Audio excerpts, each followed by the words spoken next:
और आपको मैं बिला खौफ ये कह रहा हूँ, अगर प्रेस के लोग भी हों, अडानी का सारा रुपया प्रधानमंत्री का रुपया है। दुनिया में आपने सुना है कि जो शिकायत करता है उसकी जांच होगी या जिसकी शिकायत हो रही है उसकी जांच होगी। मैंने वहाँ का ये बताया था कि 2 मामलों में 150 करोड़ रुपए की रिश्वत थी, जो मैंने दोनों मामले कैंसिल कर दिए थे।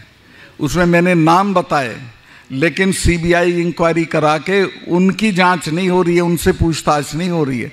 मेरे से 2 बार पूछताछ हो चुकी है। मैं ये भी नहीं मानता हूँ कि ये भ्रष्टाचार के खिलाफ हैं। गोवा में बहुत करप्शन था, मैंने शिकायत की कि साहब ये चीफ मिनिस्टर की बीवी अलग पैसे मांगती है, चीफ मिनिस्टर अलग मांगता है, लोग तंग है, त्राही मची हुई है।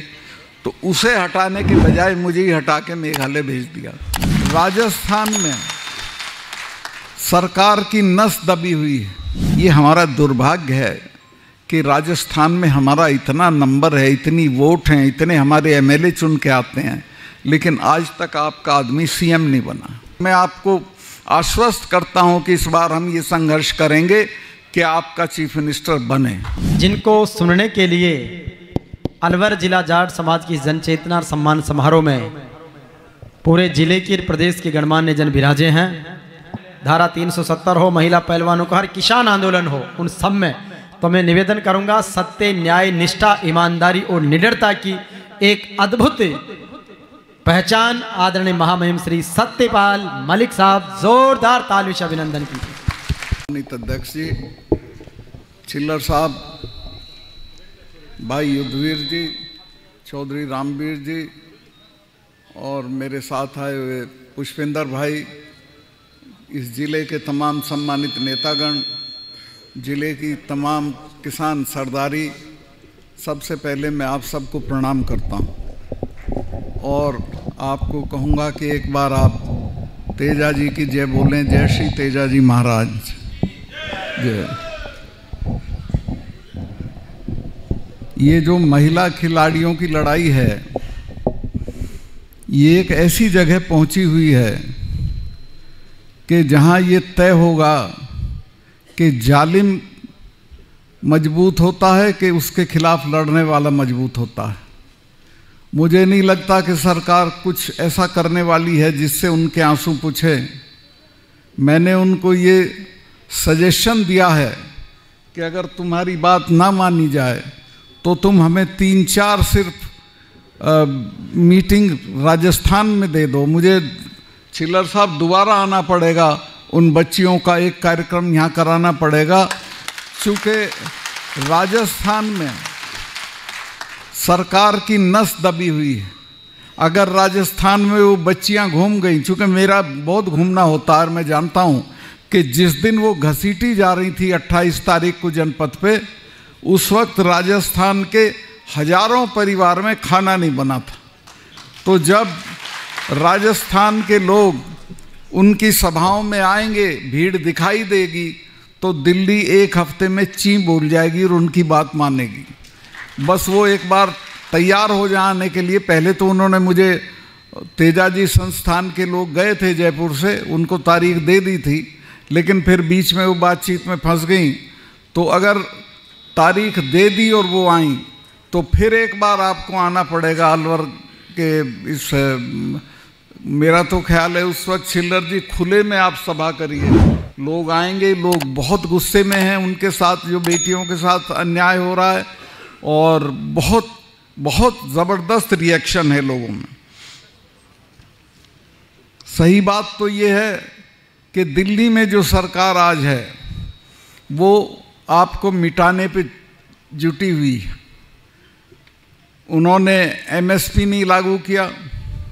जब ये किसान आंदोलन चल रहा था तो 700 लोग आपके मरे वहाँ। कुतिया भी मरती है तो प्रधानमंत्री के यहाँ से उसके लिए शोक संदेश जाता है, लेकिन 700 लोग मरे, किसी ने कुछ नहीं बोला। मैं बहुत दुखी था। 10 दिन मैंने सोचा कि मैं गवर्नर हूँ, मुझे बोलना चाहिए कि नहीं बोलना चाहिए। मैं अपना इस्तीफा जेब में रख के प्रधानमंत्री से मिलने चला गया और मैंने जाके कहा कि साहब ये 4 महीने हो गए थे, तब 4 महीने से पड़े हैं, आज तक इनसे कोई बातचीत नहीं हुई, कुछ बातचीत करके इसको निपटा दीजिए। उन्होंने लापरवाही से कहा नहीं नहीं सतपाल भाई सब चले जाएंगे। तो मुझे बहुत गुस्सा आया और मुझे लगा कि ये तो कुछ गांठ ही नहीं रहे। तो मैंने कहा साहब ऐसा है, आप इनको जानते नहीं, ये जो सिख भाई हैं इनके तो गुरु महाराज ने अपने 4 साहबजादे शहीद करा दिए थे, समझौता नहीं किया था। और जब ब्लू स्टार ऑपरेशन हुआ उसके बाद मिसेस गांधी ने 1 महीने तक अपने फार्म हाउस पे महामृत्युंजय का पाठ कराया था। अरुण नेहरू मेरे दोस्त थे, भतीजे थे उनके। उन्हें कहा बुआ आप तो ये सब नहीं मानती थी, कि नहीं तुम्हें पता नहीं है, स्वर्ण मंदिर को जिसने भी छुआ है वो आज जिंदा नहीं है, ये मुझे मारेंगे और इसलिए मैं ये करा रही हूँ। तो मैंने प्रधानमंत्री जी से कहा कि जिससे लड़ो, और हमारे वाले ये तो कब्र उखाड़ के दाह संस्कार कर देते हैं छठे महीने लाल किले पे चढ़े रहते हैं, और अब के तो दोनों इकट्ठा हो गए। तो जिससे लड़ो उसके बारे में ये जान लो कि वो कौन है। तो मेरी राय ये है कि आप बातचीत करके इसको हल कर दो। उस वक्त तो उनकी समझ में नहीं आया, लेकिन 2 महीने बाद माफ़ी मांग के वो कानून वापस किए। लेकिन अब भी ताली बजाने लायक बात अभी नहीं हुई है। अभी भी जो एमएसपी है वो हमको नहीं दी जा रही, जबकि वादा किया था प्रधानमंत्री ने। प्रधानमंत्री कोई देश का वादा करे उसका एक मतलब होता है कि हम एमएसपी को कानूनी दर्जा देंगे, लेकिन आज तक नहीं दिया और देंगे भी नहीं। उसकी वजह है कि वो जो अडानी है, और आपको मैं बिला खौफ ये कह रहा हूँ, अगर प्रेस के लोग भी हों, अडानी का सारा रुपया प्रधानमंत्री का रुपया है। अडानी को चूंकि नुकसान होगा, अडानी ने गोदाम बना लिए हैं हरियाणा में, सस्ता अनाज खरीद के उनमें भर लिया है, जब महंगा हो जाएगा तो बेचेगा। अगर एमएसपी को कानूनी दर्जा मिल गया तो अडानी को नुकसान होगा, इसलिए मुझे लगता नहीं कि आसानी से देंगे। एक लड़ाई किसानों को और लड़नी पड़ेगी और जोर से लड़नी पड़ेगी। ये जो तस्वीरें यहाँ लगी हुई हैं, मैं इनमें देख रहा था, एक आप तरमीम करो, अगली बार से महाराजा रणजीत सिंह का भी फोटो उसमें लगाओ। देश में इतना ताकतवर राजा हुआ नहीं है कोई कि अंग्रेज भी डरता था उससे। एक बार महाराजा पटियाला की वाइफ का उनसे झगड़ा हो गया, वो उनकी रिश्तेदार थी रणजीत सिंह जी की, उसने चिट्ठी लिख दी कि आके हमारा फैसला करा दो। महाराजा रणजीत सिंह पूरी फौज लेके आ गए और पटियाला में डेरा डाल दिया। पटियाला के राजा ने डलहौजी से कहा कि साहब ये तो संधि थी एक अंग्रेज़ों के और उनके बीच में, महाराज के बीच में, कि सतलुज के उस तरफ ये नहीं जाएंगे, काबुल तक उन्हीं का राज रहेगा, और सतलुज के इस तरफ महाराज नहीं आएंगे। तो कहा कि साहब ये तो आक्रमण है। तो डलहौजी ने कहा भी मुझे लंदन में पूछना पड़ेगा, मैं क्या करूं। डलहौजी ने लंदन में पूछा कि इस तरह से महाराजा रणजीत सिंह फौज के साथ पटियाला आ गए हैं। तो लंदन वालों ने कहा कि चुप पड़े रहो, 10-5 दिन में खुद चला जाएगा, कहीं ऐसा ना हो कि इससे पंगा लेके जो राज है वो भी छिन जाए। हमें जानकारी है कि उसकी फौज तुमसे ज़्यादा ताकतवर है। उसका एक जनरल था हरि सिंह नलवा, आज जो ये जिसको वजीरिस्तान बोलते हैं पाकिस्तान और अफगानिस्तान के बीच में, इस पे कभी किसी का राज नहीं रहा। जिसके कब्जे में आ जाता था पठान उसको भगा देते थे। 7 साल गवर्नरशिप करी हरि सिंह नलवा ने वहाँ, और इतनी ठुकाई करी पठानों की कि जो पठानी सूट है तभी चला था। उन हरि सिंह नलवा के सिपाहियों से बचने के लिए ये शलवार पहनने लगे थे। उनके सिपाही दिखते थे तो बुर्का डाल लेते थे। तो महाराजा रणजीत सिंह का चैप्टर हमारे इतिहास का बहुत शानदार चैप्टर है। बहुत ताकतवर आदमी था और उसने अपने जीवन में किसी को मृत्यु दंड नहीं दिया। सरदारों की तादाद पंजाब में उस वक्त सिर्फ 7% थी, सबको बराबर मानता था और अपने धर्म का इतना आदर करता था कि फौज लेके जब चलता था तो पहले हाथी पे गुरु ग्रंथ साहब रख के चलता था।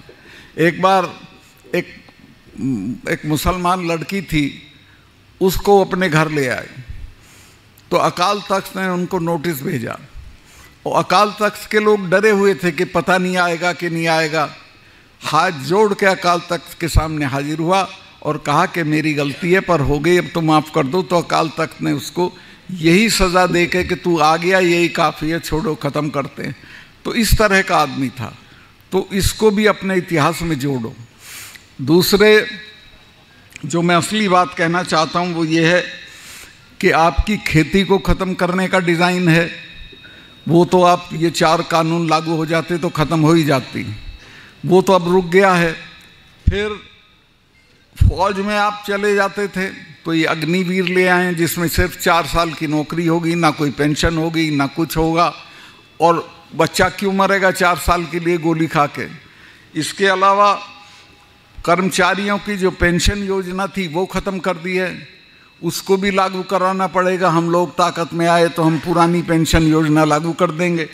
ये जो पुलवामा का हमला था, कई लोग कहते हैं भाई गवर्नर साहब ने उस वक्त क्यों नहीं कहा, वो ठीक से पढ़ते नहीं अखबार। मैंने उसी दिन, मतलब हमला जिस दिन हुआ उसी दिन 1 घंटे के बाद 2 चैनल को ये इंटरव्यू दे दिया था कि इसमें हमारी सरकार की, यानी बेसिकली होम मिनिस्ट्री की गलती रही। इनसे इन्होंने जहाज़ मांगे थे और इतना लंबा कारवां सड़क से नहीं ले जाया जाता है, चूँकि हमले की आशंका रहती है। तो जहाज़ 4 महीने तक एप्लीकेशन पड़ी रही होम मिनिस्ट्री में और उनकी बात नहीं मानी गई, तब वो सड़क से चले। और कई चीज़ें रही उसमें। मैं गया था जब वो हमला हुआ जहाँ पे, उसमें 10 किलोमीटर के एरिया में 10 लिंक रोड जुड़ती थी। एक भी लिंक रोड के ऊपर, एक के ऊपर भी कोई मैनिंग नहीं थी, कोई जिप्सी नहीं थी, कोई रोक टोक वाला नहीं था। कोई आके घुस जाए और वो एक लड़का वो लेके मारुति वैन और घुस गया और 40 जवान हमारे शहीद हो गए। मैं जब ये प्रधानमंत्री जी अपनी शूटिंग करा रहे थे एक विदेशी चैनल को, हमारा एक यूपी में बहुत, अब तो वो उसमें चला गया, उत्तराखंड में नेशनल कॉर्बेट पार्क है, उसमें करा रहे थे। तो उससे बाहर निकल के उन्होंने मुझे किसी होटल या ढाबे से फ़ोन किया कि सतपाल भाई क्या हुआ। मैं कहा साहब ऐसे ऐसे हुआ और हमारे 40 लोग मारे गए और मरे वो हमारी गलती से हैं। तो उन्होंने मुझे कहा कि नहीं चुप रहना, इस पर कुछ नहीं बोलना तुमको। मैंने समझा शायद ये जांच करेंगे इसकी, उसकी कोई जांच नहीं हुई। तीसरे दिन उसको चुनाव का मुद्दा बना दिया और उन बच्चों की लाश पे चुनाव ये जीत के आए। मैं आपसे कहूँगा अगर आप में जरा भी उन बच्चों के लिए हमदर्दी है तो इस बार के चुनाव में इस बात की इनको सज़ा दी जानी चाहिए कि या तो ये जांच कराएं और नहीं तो उनकी लाश के साथ ये भस्म हो जाए, इनको ख़त्म कर दें हम लोग। धारा 370 ऐसी धारा थी कि उसके रहते हुए कश्मीरी लोग जब हम लोग जाते थे तो हम लोगों को कहते थे हिंदुस्तान से आए हो, मतलब वो अपने को हिंदुस्तान का हिस्सा नहीं मानते थे। तो वो हटनी ज़रूरी थी। वो हटाते वक्त दिल्ली डरती थी कि पता नहीं क्या होगा। जब ये सुरसुराहट चली कि शायद हटेगी तो महबूबा मुफ्ती ने बयान दिया कि खून की नदियां बह जाएंगी। फारूक अब्दुल्ला ने बयान दिया कि तिरंगा पकड़ने वाला यहाँ नहीं मिलेगा अगर 370 हटाई। बल्कि वो तो इतनी दूर तक गए कि प्रधानमंत्री के पिताजी की भी हिम्मत नहीं है कि इसको छेड़ दे। मेरे से पूछा गया, मैंने कहा आप इसको हटाओ मैं देखता हूँ। मैंने वहाँ काम कर रखा था लोगों में, मैंने लोगों को समझा रखा था कि ये नेता, इनके बच्चे तो लंदन में पढ़ते हैं, तुम्हारे बच्चे लड़के मर जाते हैं, कोई इनके लिए झगड़ा करने की ज़रूरत नहीं है। और आप हैरत करोगे कि जिस दिन 370 हटी है, ये तीनों चीफ मिनिस्टर हम लोगों ने गिरफ्तार कर, नज़रबंदी करे थे, गिरफ्तार तो क्या एक चिड़िया नहीं बोली और पूरे प्रोसेस में हमको एक गोली नहीं चलानी पड़ी, कोई इनके साथ खड़ा नहीं हुआ, सब भारत के साथ खड़े रहे। और दिल्ली में ये भी डर था कि कहीं पुलिस रिवोल्ट ना कर दे। मैं कश्मीर की पुलिस के लिए बहुत काम किया था और मैं उनकी तारीफ़ करूंगा कि ईद का मौका था, एक सिपाही ने भी छुट्टी नहीं मांगी उस दौरान में, सब ने पुलिस लाइन में ईद मनाई। तो कोई बगावत दिल्ली के खिलाफ नहीं हुई और ठीक ठाक होके 370 हट गई। अब मैं जब गोवा में था तो मेरा इंटरव्यू करने एक सुदर्शन टीवी वाला आ गया। बाकी चीज़ों पे बातचीत हुई गोवा के बारे में, लेकिन उसने ये लिख दिया इंटरव्यू में, ये कह दिया कि सतपाल मलिक जी जो 370 हटाने के लिए जिम्मेवार हैं उनसे मैंने बातचीत की।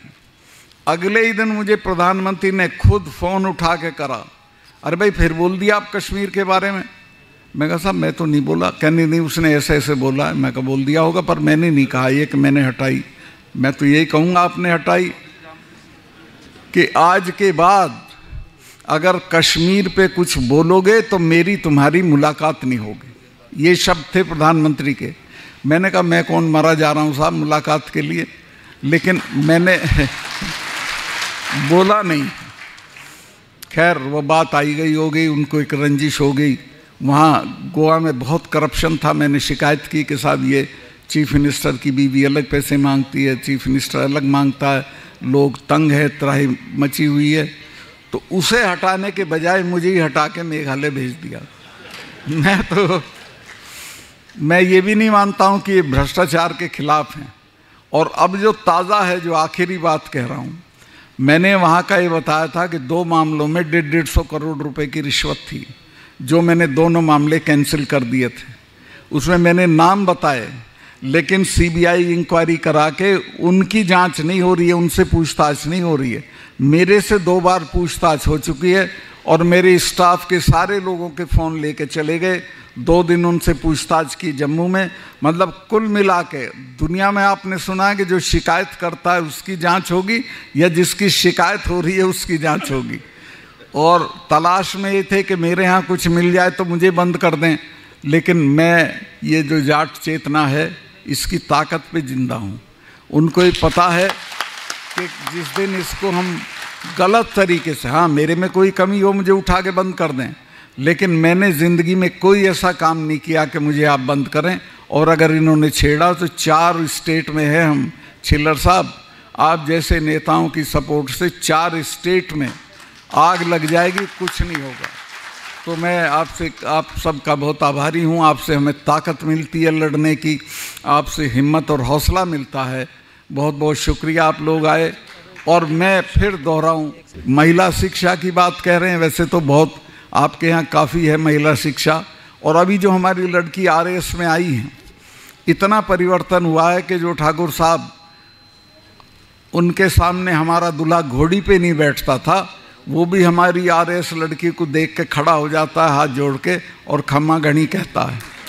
तो महिला शिक्षा को बढ़ाइए। चूँकि महिला का सशक्तिकरण ना दहेज से है, ना उसके हस्बैंड की दौलत से है, ना उसके पिताजी की दौलत से है, उसकी एजुकेशन से है, और वो उसको आगे बढ़ाएगा। एक मैं और निवेदन करूं, अमेरिका की एक फॉरेन सेक्रेटरी थी कोंडालीजा राइस, दुबली पतली शक्ल सूरत में निहायत साधारण, लेकिन लीबिया का जो तानाशाह था गद्दाफी, जब वो मारा गया और उसके दफ्तर को रेड किया विद्रोहियों ने, तो उसमें एक डायरी मिलती है। उसमें वो लिखता है कि मुझे बहुत आनंद आता है जब कोंडालीजा राइस, लिटिल कोंडी लिखा है उसको, चूँकि दुबली पतली थी, लिटिल कोंडी अरब शेखों को धमकाती है। वो अरब शेखों को अमेरिका की ताकत पे धमकाती थी, और अमेरिका की ताकत उसको तालीम की वजह से मिली थी। तो तालीम इतनी बड़ी चीज़ है कि जिस बच्चों को ये दिला दोगे तो इनकी तरक्की, ये जो एक मैं गया अभी हाल में वहाँ हनुमानगढ़, चौधरियों ने मुझे कहा साहब 10-10 कमरे, एक आदमी है घर में, मकान 10 कमरे का बनाते हैं और बच्चों को तालीम में खर्चा नहीं करते हैं। तो इन चीज़ों पे मत खर्चा करो, मृत्यु भोज पे मत करो, दहेज पे मत करो, मकान बनाने पे मत करो। मैं तो गवर्नर भी रह लिया, MP MLA भी रह लिया, अब भी दिल्ली में 2 कमरे के फ्लैट में किराए के में रह रहा हूँ। मकान कोई ताकत नहीं होते, बल्कि मेरी ताकत है ये कि मेरे पे कुछ नहीं है। वो होता तो मैं नहीं लड़ पाता नरेंद्र मोदी से, मुझे फिक्स कर देते, ED भेज देते, इनकम टैक्स भेज देते। तो मैं आपसे निवेदन करूँगा कि एक तो इन बच्चों की तालीम कराओ। और ये हमारा दुर्भाग्य है कि राजस्थान में हमारा इतना नंबर है, इतनी वोट हैं, इतने हमारे MLA चुन के आते हैं, लेकिन आज तक आपका आदमी CM नहीं बना। क्यों नहीं बना? वो इसलिए नहीं बना कि आपने एकता नहीं दिखाई। जब रामनिवास मिर्धा जी चुनाव लड़े CM का, तो उस वक्त वो 2 वोट से हारे और 4 जाट मेंबर्स ने वोट क्रॉस किया, दूसरी तरफ दिया। अगर वो दूसरी तरफ ना देते तो मिर्धाजी चीफ मिनिस्टर बन गए होते। तो एकता होगी तो बनोगे, और मैं आपको आश्वस्त करता हूं कि इस बार हम ये संघर्ष करेंगे कि आपका चीफ मिनिस्टर बने। और ये कोई मांग हमारी नाजायज़ नहीं है, हमारी जायज़ मांग है। ये तो जो 77 में जो सरकार बनी थी, चरण सिंह जी उस वक्त चाहते थे कि कुंभाराम आर्य जी को चीफ मिनिस्टर बना दें, लेकिन उसमें हमारे बड़े थे देवीलाल जी, वो कुछ तिकड़म कर गए अपने लिए, अपने पोते को एमएलए बनवाने के लिए। उन्होंने भैरव सिंह जी से समझौता कर लिया, वरना उसी बार बन गया होता। इसके बाद तो इनमें फूट पड़ गई, कोई कहीं है, कोई कहीं है, कोई कहीं है। अब अगर ये इकट्ठा रहेंगे तो आपका सीएम ज़रूर बन जाएगा, कोई दिक्कत की बात नहीं है। और मैं हालांकि मेरे पैरों में बहुत चोट है, ठीक हो जाएगी तब तक मैं राजस्थान में घूमूंगा और सब जगह कोशिश करूंगा कि ज़्यादा से ज़्यादा आपके लोगों के टिकट हों। सारी पार्टियों में मेरी पहचान है, और इसके बाद आपका आदमी चीफ मिनिस्टर बने। बहुत बहुत धन्यवाद, थैंक यू। रूहे रवां बलबीर छिल्लर जी, उनका आभार व्यक्त करता हूं कि उन्होंने इतनी सजी सजाई महफिल दी, इतना बढ़िया कार्यक्रम किया, और अभी शायद हम लोगों को खाना भी खिलवाएंगे। तो और मैं उनको आश्वस्त करता हूं कि वो जब भी बुलाएंगे तो मैं, और कोई आए ना आए, मैं ज़रूर आऊँगा। धन्यवाद। दोस्तों, वीडियो को लेकर आपकी जो भी राय है नीचे कमेंट ज़रूर करें। ऐसा और वीडियो देखने के लिए चैनल को सब्सक्राइब ज़रूर करें। चलिए मिलते हैं अगले वीडियो में।